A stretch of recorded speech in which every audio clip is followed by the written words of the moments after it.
Guys हेर्नु अब हेर्न सक्नुहुन्छ यहाँको कान्दुलिन बीच त्यसपछि हेर्न सक्नुहुन्छ सनराइज यस्तो दामी भ्यू छ कि अनि गोवामा यस्तो ठाउँ पनि छ भन्ने मैले सोचेको पनि थिएन सम्झेको पनि थिएन है। हेलो गाइस फाइनली कस्तो हुनुहुन्छ सन्चै हुनुहुन्छ। त्यो आज चाहिँ तपाईँहरूलाई कलङ्कोट बीच देखाउन जान लागेको छु होइन। हेर्न सक्नुहुन्छ यहाँको मार्केटिङ एकदम दामी छ रमाइलो छ होइन। आज चाहिँ म फाइनली कलङ्कोट बीच हेर्नको लागि जाँदैछु। अस्ति तपाईँहरूलाई देखाएको बीच चाहिँ भागा बीच थियो र आजको बीच चाहिँ मैले कलङ्कोट बीच जाँदैछु। कलङ्कोट बीच हेर्नको लागि गएको छौँ फाइनली हामी पाउन लागिसक्यौँ गाइस। ल आजहरूलाई चाहिँ कलङ्कोट बीच चाहिँ सेयर गराउँछु। ल कस्तो लाग्छ हेर्नु र प्रतिक्रिया गर्नु लाइक कमेन्ट गर्न नबिर्सनु ल। फाइनली गाइस हामी पहुँचिसक्यौँ अब कलङ्कोट बीच हेर्न सक्नुहुनेछ। यहाँबाट पुरै समुद्र पानीको लहर र छहरले भरिएको छ।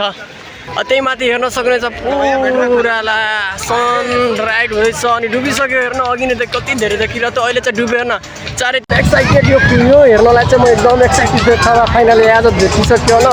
हेर्न सक्नुहुन्छ मेरो पछाडिको भ्यू यति दामी छ कि के भन्ने के है। हो माइ गॉड सायद तपाईँहरू रियलमा हुनुहुन्छ भने यति अमेजिङ पनि गर्न सक्नुहुन्थेन के उस पनि थियो होइन। अब नेपालमा त हाम्रो साइडतिर त समुद्र भन्ने कुरा चाहिँ छँदै छैन होइन। अनि सो आज चाहिँ समुद्रको पनि सफर गरियो अनि अस्ति भागा बीच गएको थिएँ हजुरहरूलाई देखाइरहेको थिएँ भागा बीच पनि कस्तो थियो भनेर। र आजको चाहिँ यो चाहिँ कलङ्कोट सबभन्दा ठुलो बीच यो नै ठुलो अन्जुना बीच पनि छ। यहाँ चाहिँ एकदम एक्साइटेड र रमाइलो भएको थियो।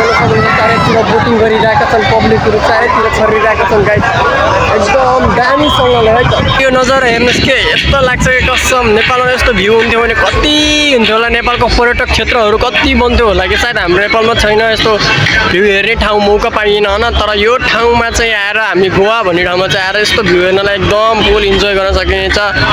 त्यो समुद्रको छाल हेर्नु गाइस के समुद्रको छाल हेर्न सक्नुहुन्छ। यस्तो एक्साइटेड के कस्तो मेरो हेरेर नि कस्तो के यो मुमेन्टमा नि कस्तो म आफूले यस्तो दामी रहिरहेको छु के भन्नु है गाइस।